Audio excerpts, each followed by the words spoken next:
Hi everyone, welcome to episode 8. I'm so excited to start getting into the double digits. Oh my gosh. I also promised that I would have my intro music and stuff ready by now, but I'm still a baby podcaster and my editing skills are trash.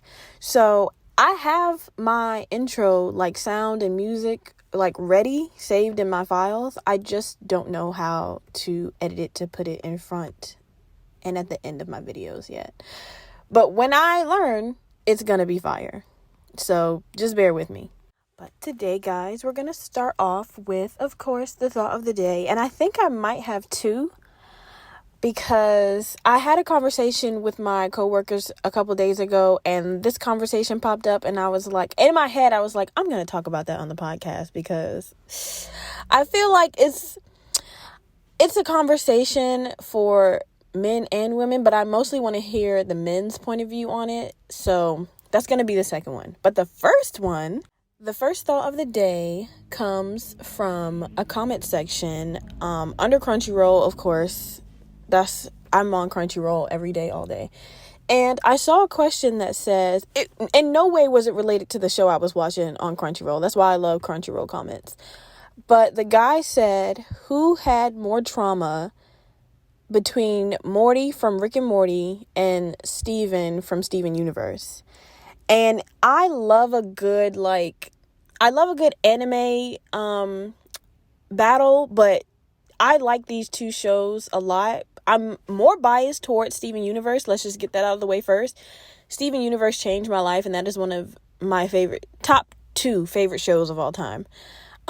So my opinion is going to be Steven Universe based, or biased, I guess. And it's not only going to be Steven Universe biased because I like Steven Universe so much. It's just facts. I feel like Morty does have trauma because Rick is Rick. You know, he's done some of the most otherworldly things, and yeah. So Morty definitely has trauma from Rick, but it's very close to voluntary trauma. You know what I mean? He in Morty's eyes, Rick is almost like a god. You know, he wants to impress Rick so much, and he wants Rick to be proud of him. He wants to be seen as Rick's equal almost. You know, so he loves going on the adventures with Rick. He loves, shooting aliens and opening portals and stuff like that. He loves doing that stuff with Rick because not only is that the only time he can actually bond with Rick, but I just feel like Morty just really wants to be seen as Rick's equal, especially as the show progresses. Especially because Morty is like that little nerdy kid in school who gets beat up and stuff like that. He doesn't really hold his own weight without Rick. And so with Rick, he feels, even if he's not his equal, the fact that he could become his equal keeps Morty going and going on the adventures, even though they're traumatic as hell. But with Steven, it's different because he was literally born into it, His mom literally gave up her body to have him. And so imagine being born and everybody off rip is trying to kill you because they think that you're your mom, and you've never even met your mom. You know what I mean? Not only does people want to kill you because they think that you're your mom, you don't even know the bitch, So it's just and you have to not only find out who you are now as a person, because that's what life is, that's what growing up is, and he's a kid, but you also have to get little snippets about who your mom was in all of these different people's lives. And she was a terrible person, come to find out. You know what I mean? This bitch has ruined so much for so many people. And I just feel like that on its own trumps any sort of trauma that Morty has seen or contributed to with Rick. Again, I'm not trying to take away the trauma that Morty actually has, because just the episode about the episode where they had different realities, that alone would make me like sit in a corner sucking my thumb, rocking back and forth. You know what I mean? So I'm really not trying to take away. I'm not saying that Morty doesn't have any trauma, but he signs up for it in a way. You know what I mean? And Steven is just kind of thrown into the wolves. And he also has, you know, these 3 gems that are supposed to be his mother figures. And there's one of them that knows so much about his mom and just can't say anything to him. And then has the nerve to get upset with him when he finds out discoveries about his mom. And then Pearl is just like, no, your mother would never do that. I loved her. She loved me. And she would have told me. Like, obviously, bitch, she don't tell nobody nothing. You know what I mean? So it's just, it's a lot. And then not only do you have to cope with all the things that Rose Quartz did, then, spoiler alert, then you have to come to terms with the fact that your mom is actually Pink Diamond. You've never even met the Diamonds before. You don't even know who these big bitches are, but your mom was one of them. You know what I mean? And she faked a whole death and stuff like that. Garnet and Amethyst didn't even know that. But she swore Pearl to secrecy just so she could live her little happy ass, horny little secret with the Earthlings down on planet Earth. You know what I mean? Imagine finding out all of this about your mom, who you share a gym with, you know, who was you basically in another life. Like, that's crazy. There's just so many layers to Steven Universe that it's not only mental trauma, but it's physical trauma, emotional trauma. There's just so much that 15-year-old boy went through that it's just like, how is he even functioning? You know, his mom was literally the worst person in that whole damn show. She was such a master manipulator that, you know, I mean, damn near ruined planets, you know. And let's not even talk about Spinel. If there's any Steven Universe fans listening to this right now, oh my gosh. When I watched that movie and they started telling Spinel's story, tell me right now, any Steven Universe fans listening right now, if you say you didn't cry, I promise you're a lie. If a single tear didn't fall out your eye while Spinel was singing that song, please, you're a liar. How can you, as a big diamond, you know, big age, stand there and be like, I'm gonna be right back. You know what? I'm gonna go away for a little bit. I'm gonna just go handle some business, you know, like diamonds do. You stay right here in this one spot. Like, don't move. And I'm gonna be right back. Like, when I come back, we're gonna pick up right where we left off. So just stand here and don't move. And I got you. I'm gonna be right back. I gotta go handle some business. And you wait there for 10,000 fucking years. In the same spot, homegirl had roots growing on her feet. Roots. From standing in the same spot for 10,000 years. Happy as hell, by the way. Happy as hell. It's like, oh yeah, she gonna be back. My bitch about to be back. She said she was gonna be back. 10,000 years. And then you find out a portal open up 10,000 years later. And you find out this bitch ain't even on the same planet as you. And she just started a family. You know, she over here fighting wars. And it's, oh my gosh, I'm getting hot. I had to calm myself down. That is absolutely crazy. Anybody that has like abandonment issues, daddy issues, mommy issues, even if you aren't a fan of Steven Universe, that scene right there just like opened up Pandora's box of just all types of triggers. Because what the actual hell? And this is the conversations that were happening in the comments of the Crunchyroll, you know, comment section. And it made me want to talk about it on here because I was just so confused by how people really thought that Morty had more trauma. He does have trauma. More? No, absolutely not. Especially when Ricky's like, hey, Morty, you want to go, you know, fuck up this planet? And Morty's like, hell yeah, Rick. You know, Steven doesn't have a choice. I mean, he does have a choice. He loves the gems and he is, you know, he is part of the gems, but you know, kind of he don't. He really don't, kind of, you know. So, and then there's so many secrets going on between all of the gems. It's gross. So, I'm sorry for the Rick and Morty fans, but yeah, Steven's got that on the who has more trauma. It's definitely Steven. And if you are listening to this and you haven't seen one episode of Steven Universe, oh, I promise you it's going to change your life. Especially if you're someone who has like childhood trauma, or like I said before, abandonment issues, not even with your mom or your dad, friendships, exes, all of that.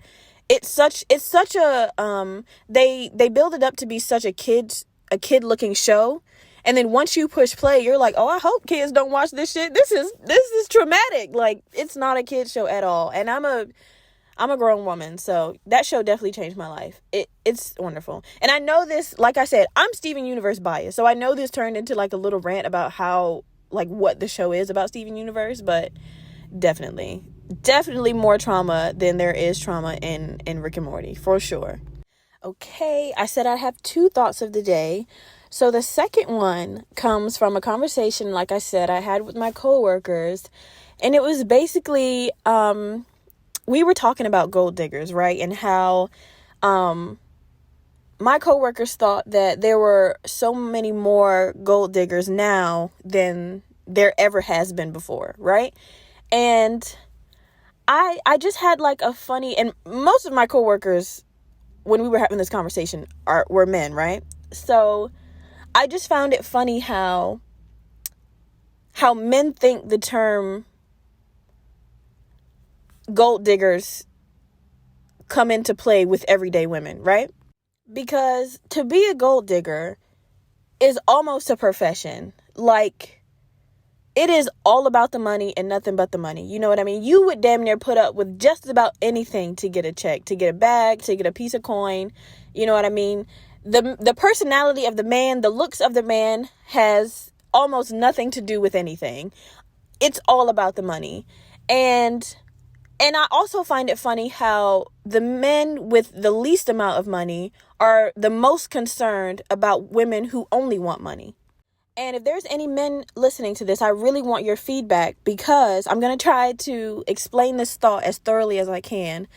But I something in me is telling me that men hate women that look for money first in a man, because money doesn't lie as easily as they can, right?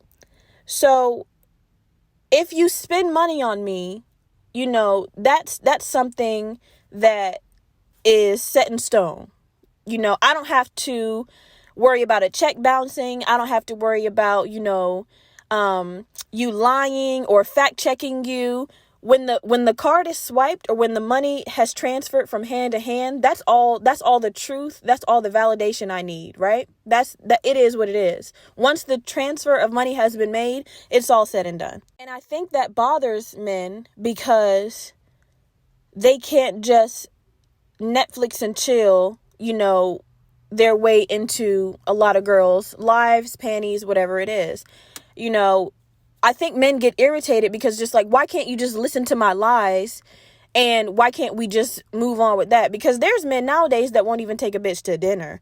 And it's just like, is that not what is that not what dating is nowadays? Like, there's actually some men, not all men, there's actually some men who will get irritated with you as a woman if you want your first date to involve spending a dime of money. And their excuse is always, why I always got to spend money? Like, why can't we just vibe? Why can't we just, you know, chill at my house? I always got to spend money on a bitch. All bitches want is for me to spend my money. Keep in mind, nobody has even mentioned the man in question spending his money. The woman 9 times out of 10 could pay for herself. She just wanted to go out with you to spend money. Not your money, but just her money. You know, you can spend money on you and she can spend money on herself. But I don't think you can even spend money on you because you don't have it. And that's why you're getting so emotional.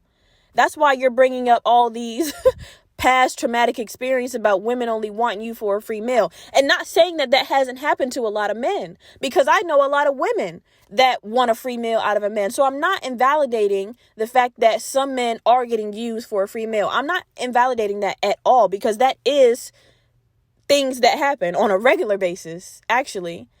But I think when men see it happen to other men, they adapt it as something that either is going to happen to them or something that will happen to them. And that's just not facts. You know what I mean? They start projecting things that they've seen their homeboys go through, or something, or a scenario that happened on TikTok or Instagram, and they start projecting through that as if it happened to them, when it didn't. It happened to Tom, Dick, and Harry. But you should probably relax, because you only have $20 to your name, and she could probably pay for both of you. Just go on the date. You know what I mean? But when you start complaining about how much money you don't want to spend when you don't know the girl, now you're never going to. Now you're literally never gonna, because you're so worried about money that you're not paying attention to the person in front of you. I know several men that have missed out on wonderful opportunities with wonderful women because they didn't want to spend any money. And this economy is crazy, because when you walk outside, it costs $1,000 just to breathe air. It costs so much money. So with how expensive everything is, because a bag of Doritos now is $7. I don't know if y'all knew that. With how expensive everything is and how much money is being spent on just basic shit, to a woman that's interested in you at the moment, if you don't even want to buy me a slice of pizza because you think that all I care about is money, now I don't care about you at all. Like, you know what I mean? And that is what drives women to the men with money. Because when I was dating broke niggas, you know, they didn't want to spend $1 on the hot dog cart down the street. You know what I mean? But that's why I say it's always the men with the least amount of money that is worried about the most money. And I don't know, it's just an observation that I find hilarious, because as women, the women that are listening can probably back me up. I've been with a man that had money, and I've been with a man that has no money. And the amount of complaints that come from the man with no money about money is astronomical compared to the man that had money. And I know that men tie their financial status with their manhood, and I think that needs to stop, because you look like less of a man when you throw something out that you can't provide in the first place. When you complain about something that you don't have in the first place, you look like less of a man than just stating what the fact is. Listen, I don't have this. I'm not a baller. Okay. I don't have a lot of money, but what I can do is take you on the best date of your life. We can spend $5 total, and we can go all around this goddamn city. I promise you. Let me fill the gas tank up, and let me get some subs from Publix, and I'm about to give you the date of your life. That is more of a man than to be like, these bitches always want my money, and you have $5 in your pocket. You know what I mean? So that's why I don't think your masculinity and your manhood should be tied to your financial status. But I know it's hard, because I'm somebody who I think my femininity is tied with my career status. I think my womanhood is tied with whatever my job is. So I really do understand that it's hard to get out of that mentality, especially how you were raised, the area you grew up in, what your parents did, what they taught you and stuff like that. I really do understand that. But it's such a self-deprecating way of thinking, because not everybody is stunting like that. You know, half of the population right now is struggling. We are in a recession. So you can't think less of yourself because your pockets are empty. That is not, and if you do think less of yourself because your pockets are empty, maybe you shouldn't be dating. You know, maybe you shouldn't be trying to clap cheeks. You know, maybe the amount of effort you are trying to put into to get some cheeks clapped, maybe you should spend that time in filling out applications. That's just a guess. You know, that's just That's just my little 2 cents, maybe. Because when I was jobless, when I had $5 to my name, a man couldn't even walk up to me. I am so unworthy of love right now and unworthy of anything that I don't even speak to me. Don't even look at me. You know what I mean? I feel ugly as hell when I don't have any money. And if a lot more men thought like that, I feel like the term gold digger wouldn't be used as frequently as it is today. Because you don't have any money. And I know I keep saying that, but to be a to even be a contestant of a gold digger's like lifestyle is, you would have to be, up there. And a lot of these everyday men just aren't. So that's my thought of the day. And like I said, it's really, I really want the men to comment and tell me what they think about this, because it's not every man. Like I said, there are men that have those experiences of, they are financially well or at least stable on their feet, and they feel confident to take a woman now, and all she wanted was the filet mignon. So I really do understand, but I'm talking about those everyday men. Y'all know the ones I'm talking about. I don't have to explain. Y'all know exactly who I'm talking about. You, nigga. So I'm just kidding. But yeah, that was my thought of the day, because my man coworkers were just really digging into the women that they frequent, and I was like, you can't say anybody is a gold digger for you because you don't have any gold to dig. Okay, that's it, guys. That was just my 2 thoughts of the day. But I really do want to know what y'all think about that. Men and women. Just let me know. All right, guys, I want to talk about a little pet peeve I have. Last episode, I did a pet peeve about the quiet time sleep rule, and I like that because I have a lot of pet peeves that I forget about until it's brought up to me or it happens to me, and I'm just like, that is number 7, isn't it? It is. I hate that. I hate every time that happens to me.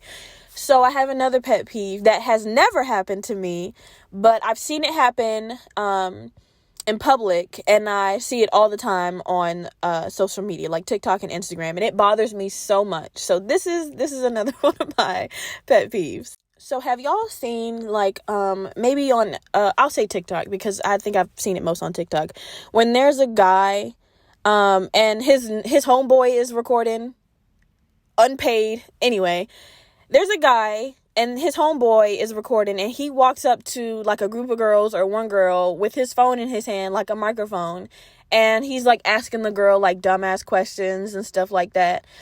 Every time I see that happen, and I've seen that happen in person to somebody, like it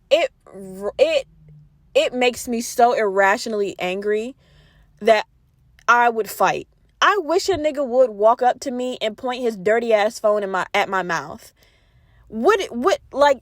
I don't even know why that makes me upset, because every time I see it, the girls are super into it. Like, they're like, oh yeah, even if they're asking them like questions, like how many states are in the United States, just stupid questions, or some of them will be personal, like you got a man or something like that. Anytime I see it happen, it makes me so mad. But the women are always super into it. And I don't know if that's like a confidence thing, because the number one reason why this is an audio podcast is because I have a severely strong phobia of being on camera. I hate taking pictures. I hate being recorded. I hate everything about it.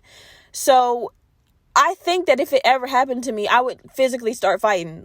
And then I would be even more mad at myself, because that clip's going to go viral of me trying to kill, not trying to kill, but me trying to beat the shit out of a man pointing his crusty, dirty ass phone in my face. It's always dumbass questions, or it's always painted in the light to make the girl look stupid, or, you know what I mean? Like, if they do ask them like a trivia question, they always they put the clips in of the women who don't know the answers, you know what I mean? Or if they walk up to a bad bitch, they'll ask her like some disrespectful ass question, like, oh, like, would you fuck with me, or can you twerk a little bit? Like, it just gives me it just gives me the heebie-jeebies, and I hate everything about it. And you know what I also hate about it is that, I was about to lie. 7 times out of 10, it's black people. And whenever I see my people doing something that pisses me off, I'm always like, oh my God, why are we doing this? We could be doing something so much better. When it's other people, I'm like, I don't care. I just swipe. But I don't know. I just hate that. Does that bother anybody else? Because like I said, most of the time the girls are super into it and they love the camera time, or they're just giggling and stuff like that. But I would go absolutely feral and start fighting. And I think something else that I've noticed just on social media within the last 3 years is that people think that for the sake of their content that they don't have to ask permission to invade anyone's privacy anymore. And that really bothers me, because I've seen so many videos where people have walked up to people camera in hand, and people get like freaked out and walk away or just reject them completely. And people are in the comments like, oh, they didn't pass the vibe check, or what a bitch, or I bet they're fun at parties.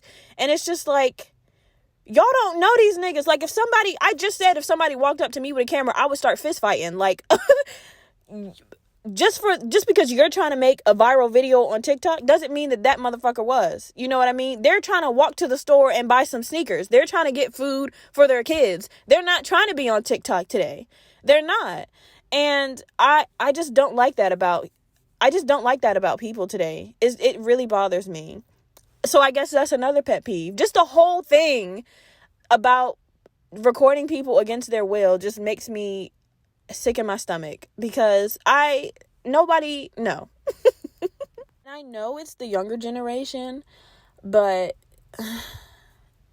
sometimes it's not. And I just wish we would do better as people, because that's gross. Oh my gosh, it's gross. And I know there's going to be people listening to me like, I bet she's fun at parties. I promise I am. I just do not like being on camera. So please, whoever is listening to this, don't unfollow me. I'm really fun. I hate that. If you ask me if I want to be on camera, I'll be all game. I'll like get over my insecurities real fast and be like, okay, and scene. But to just walk up as a stranger with no type of, no.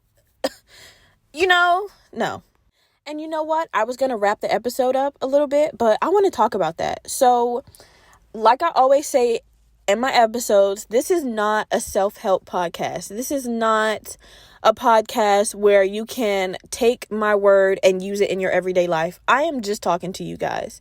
So I want to talk about my phobia of being on camera and where it originated. So that phobia originated in quarantine of 2020. I remember when the mask mandate first dropped and everybody was like, oh no, we have to wear a mask. And I'm not going to lie, I was one of those people at first, like, I do not want to wear this shit on my face. This is crazy. I'm going to get pimples. My face is going to break out. This is going to be absolutely insane. And exactly that happened. My face started to break out, unrelated to the mask, by the way. Just the stress that came with 2020 just made me lose so much weight. My face broke out. I just thought that I was the most ugliest bitch alive. And then I started to like wearing the mask because I didn't want anybody to see my face, right? So as my insecurities grew, I enjoyed wearing the mask so much. And I started to like my eyes and my forehead more than any part of my face. And when I took my mask off, I got disappointed because I was like, this bitch is disgusting. Like, I look like a creature. And I never wanted to be without my mask. If I was going anywhere, I literally had my mask on. In the car, I would have my mask on just for the sake of being at a red light and somebody looking over at me. You know what I mean? That's how severe it got. I really did not like the way I looked. And it just progressed and it got bigger and bigger. I just hated it. I used face creams. I, drank more water, chlorophyll. I did all the things, and that was the height of TikTok. So I was doing all the, everyday tips and gut health and skin health. I was saving all the videos and doing all the things. I was Amazoning every day, trying to get my skin to clear up and trying to put some weight back on. And everything I did just made it worse. I was like, I look disgusting, and I don't know what to do about this besides hide it all away. And so that's what I did. Quarantine was the first time I ever had the idea of starting a podcast. And in my mind, I was like, there's no way I can have a successful podcast without people looking at me, without people seeing me. Because when you scroll on Instagram and you see a podcast, there's somebody sitting in a room with a microphone in front of them with a camera set up. Or when you scroll on TikTok and you see those podcasts, there's a group of people in a room, with a camera pointing at them. And you can see everybody and everybody's facial expressions and stuff, right? So in my mind, I was like, that's the only way to have a successful podcast, because people like to see what they're listening to. And I'm not going to lie, it frustrated me and it made me cry a lot, because I was like, I don't want to do that. I don't want people to look at me, because I don't want people to look and scroll and be like, ew, I'm not listening to that ugly bitch. You know what I mean? So it really got me down and out for a long time, because I was just like, I don't know how to have a successful podcast without a camera. And so I just didn't do it. I just threw the thought away. I was like, I'm just not going to do it. I shouldn't have a podcast anyway. What the hell am I going to talk about? And then that's when the self-doubt and self-deprecation starts to come in, where you start telling yourself, you wouldn't be good at it anyway, you dumb bitch. You don't have shit to talk about. You know what I mean? So then, I had a job where everybody had to wear a mask, whether it was the customers, my coworkers, everybody had to wear a mask, and it was mandatory. And I loved it. I felt beautiful wearing my mask. I felt like in my uniform with my mask on, I looked like the prettiest person alive, because they couldn't see all of my face. I loved the mystery that the mask gave my face. However you think I look in your head under this mask is how I wish I looked for real under this mask, So I really enjoyed it. And then once the mask mandate dropped and it was over, I got really sad, because I was like, oh no, people are gonna have to see me. And I didn't know what to do with those emotions, because obviously I could still wear my mask, but now I'm the only one wearing it and I look fucking stupid. But if I don't wear it, I fit in with everybody else, but I am severely uncomfortable and insecure right now, because everybody's just looking at my face raw as hell, just all up in my face. And I've been covering it for damn near 2 years, So now, where I'm at now is just like, I'm fine with people in everyday life looking at me, obviously, because I had no choice, because I have to go to work and I have to, go grocery shopping and shit. I have to be out in the world. So I'm fine with people looking at me, but I still don't like to take pictures and record myself, because I don't want to have to look at it. You know what I mean? I don't know. I know this is weird to hear for some of you guys, but, and I'm not saying that. You can tell I'm nervous talking about this, because I'm stuttering all over the place, but I just don't, let's just wrap it up in saying that I got over my fear of covering up my face, but I haven't gained enough confidence to where I can publicly put my face online. You know what I mean? I'm not ashamed of my podcast at all, which is why I started it, because I think I do have a lot to talk about. My childhood was a Greek tragedy, and the more I talk about that, I think the more I can connect with people. But I want people to be able to connect with my words without seeing my face, because I didn't want the following to come from people thinking that I was attractive or people thinking that I was ugly. I didn't want the attention to come from my face. I wanted the attention to come from my words. And I think that I'm capable of doing that if you guys just rock with me, especially if you understand how I feel. I'm slowly but surely working my way up to be you guys' favorite podcast to listen to, because I listen to a lot of podcasts, especially now that I've stumbled upon some good ones. I listen to about 5 podcasts now. 2 of them are self-help, but sometimes I don't want anybody to teach me anything. Sometimes I don't like when people sound like they're better than me. I don't want you to teach me anything. I just want to listen, and I want to laugh, and I want to relate, and I want to connect, you know what I mean? So this is what I'm trying to do with my podcast. And, like I said, hopefully I'll be your favorite podcast to listen to, because I give you all of those things. And I'm not going to lie, I listen to my podcast. When I'm driving to work or when I'm driving around, I play my podcast because I made this podcast for me. Because this is the type of podcast I wish that I could listen to. And so I do, because it's me. So of course I can relate to it. But, you know, it's just calm. It's peaceful. It's not making you feel bad about your life's decisions. You can just listen and just, you know, chill. So, guys, I'm going to wrap the episode up there. It's a little short one. This is a little baby episode. I'll see you guys in episode 8. Hopefully when we get into like episode 10, into the double digits, I will have that intro ready at the beginning and the end of all of my videos. Fingers crossed. I'm not making any promises because I definitely said it. I was going to have it in like episode 5 and we're somehow on episode 8 and still no intro. But it's ready. Like I said, y'all got to give me some time to get better at my editing skills. Thank you for listening to me talk again. I hope you guys have a great night, and I will see you on the next episode. Bye, guys.